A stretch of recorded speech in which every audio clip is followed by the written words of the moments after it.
Even though the US, France, Great Britain, and the Soviet Union were all allies during World War II, a rift between them began to emerge during post-war peace conferences.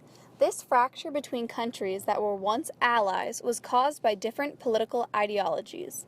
The Soviet Union believed that communism was superior, while the other three countries, led by the US, were fans of democracy.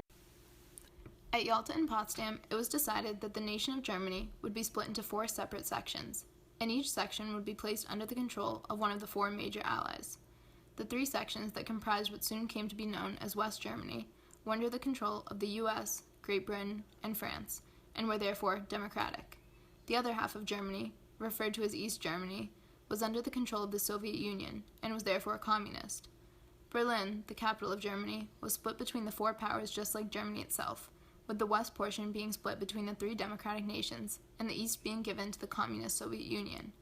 This split disappointed the Soviet Union, however, as Berlin was located completely in the communist east, meaning that the Western nations had to travel through the east to access their portions of Berlin. In 1948, the Western nations began talks of establishing their own common form of currency in West Germany through what was known as the London Program. Fearing that a new West German currency would devalue their currency used in the East, the Soviets quickly became nervous and frustrated. In an act of retaliation, the Soviet Union placed a partial blockade on West Berlin in April of 1948 that limited the Western powers' access to West Berlin. After the partial blockade proved ineffective, the Soviet Union placed a full blockade on West Germany in June of that same year. The goal of the blockade was to cut off the city's food supply and make it difficult for the city's businesses to function until West Berlin was so weak that they had no choice but to become a part of East Germany in order to survive. The Soviet Union didn't just want to control West Berlin, they wanted to assert their dominance as a communist nation over the democratic US as part of a larger power struggle in the newly beginning Cold War. As much as the Soviet Union wanted to make the U.S. look weak by taking control of their section of West Berlin, the U.S. equally wanted to prove that the Soviet Union had no power over them by maintaining their section of West Berlin through the blockade.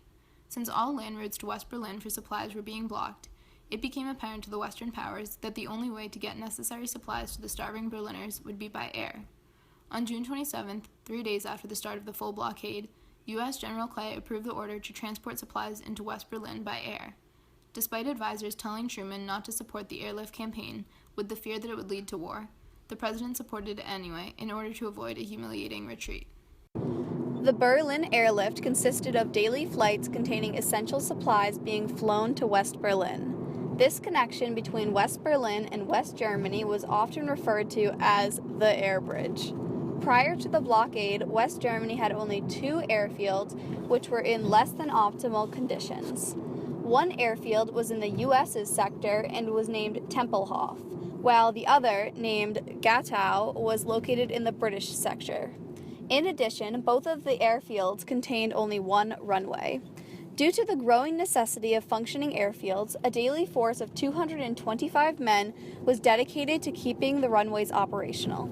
In 1948, West Berliners worked on constructing 2 additional runways at the Tempelhof airfield. By the time the blockade was lifted by the Soviets in May of 1949, there had been 300,000 supply-carrying flights to West Berlin and 2.3 tons of cargo transported in total. The blockade was considered a victory for the United States and other democratic nations during the Cold War, as it showed their ability to stand up to communist nations without starting another world war or promoting the exchange of nuclear fire that would have proved detrimental to both countries.